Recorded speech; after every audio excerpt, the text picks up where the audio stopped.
Baik, saya setujulah dengan kata Irwan mula-mula tadi. Kita kalah pun, kita gagal bukan sebab musuh kita kuat, tetapi sebabkan kelemahan kita sendiri yang tak bersatu. Jadi memang betul, musuh kita sentiasa mencari apa yang kita lemah, di mana kelemahan kita, supaya mereka boleh gunakan poin-poin itu supaya mereka boleh jatuhkan kita dalam keadaan kita lemah lah. Kita pernah kuat, ya, kita bukan nak cerita zaman-zaman dulu lah, tapi memang hakikatnya Islam itu pernah pernah memerintah hampir sepertiga dunia kan, hampir separuh dunia.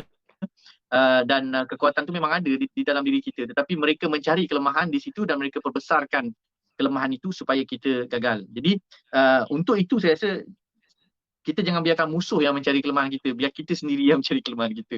Maknanya kita Masya Allah. muhasabah balik, kita tengok balik apa Hmm. kelemahan kita, di mana kelemahan kita. Macam kata Irwan tadi, dari segi circle kita, daripada apa yang kita boleh buat lah. Yang pertama sekali, akhlak Rasulullah sallallahu alaihi wasallam itu kita perlu sentiasa revise, kita perlu sentiasa ulang kaji, bukan hanya dengan membaca sahaja, tetapi dengan kita cuba untuk mengamalkan dia, cuba untuk melakukannya, cuba untuk buatnya. Dan itu juga yang ada dalam kitab-kitab Syama'il Muhammadiyah contohnya kan. Itu juga yang diceritakan oleh kita punya asatizah, habaib kita dalam majlis-majlis ilmu, dalam dalam majlis malam cinta Rasul dan sebagainya, maulid dan sebagainya, ialah untuk menceritakan dan untuk kita praktiskan balik apa yang Rasulullah sallallahu alaihi wasallam lakukan, akhlak yang baginda baginda buat. Jangan biarkan dia hanya tinggal dalam sejarah saja.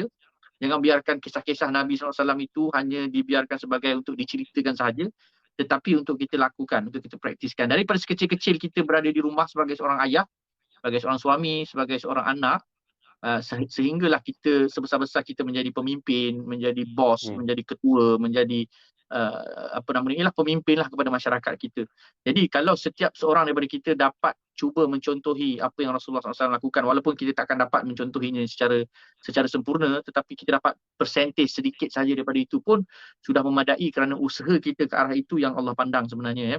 Usaha kita Hmm. ke arah itu yang menyebabkan Allah akan membantu kita, keluarga kita, masyarakat kita untuk kembali bersatu dan kembali menjadi haibah, menjadi berwibawa, menjadi dipandang hormat, menjadi dipandang dengan pandangan yang mulia ataupun kasih sayang yang dilihat oleh seluruh umat ataupun seluruh makhluk. Jadi Hmm. saya rasa perlunya, kalau kita dipandang dari sudut material lah, dari sudut dunia fizikal ni, kita perlu adakan kempen marketing yang hebat, yang besar-besaran, yang menggunakan tenaga pakar untuk kita marketkan balik, kita promosikan balik, brandingkan balik, jenamakan balik akhlak-akhlak Nabi SAW yang ditunjukkan kepada umat, kepada masyarakat. Kita ada lihat di setengah negara, macam di UK ke di London, kalau ada orang share dekat dekat bus tu, dia orang letak iklan berkenaan hadis-hadis Nabi tentang akhlak-akhlak Nabi, bagaimana Nabi dengan isteri, bagaimana Nabi dengan binatang, dengan haiwan, macam mana hormatnya, macam mana akhlak Nabi SAW. Itu antara yang kecil dan saya rasa satu benda yang sangat sangat bermakna.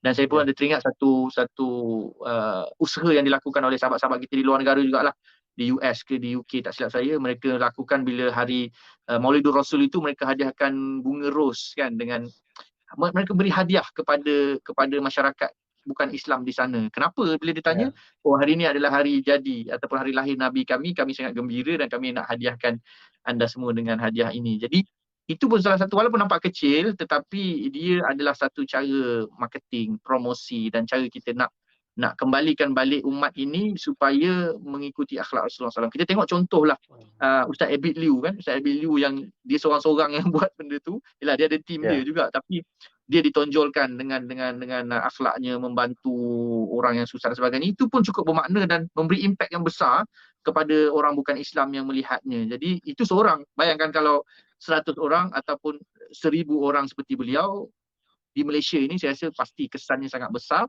dan dia akan menyebabkan masyarakat kita akan jadi masyarakat yang lebih lebih bagus, lebih harmoni, lebih orang kata berjaya, insya-Allah, mudah-mudahan.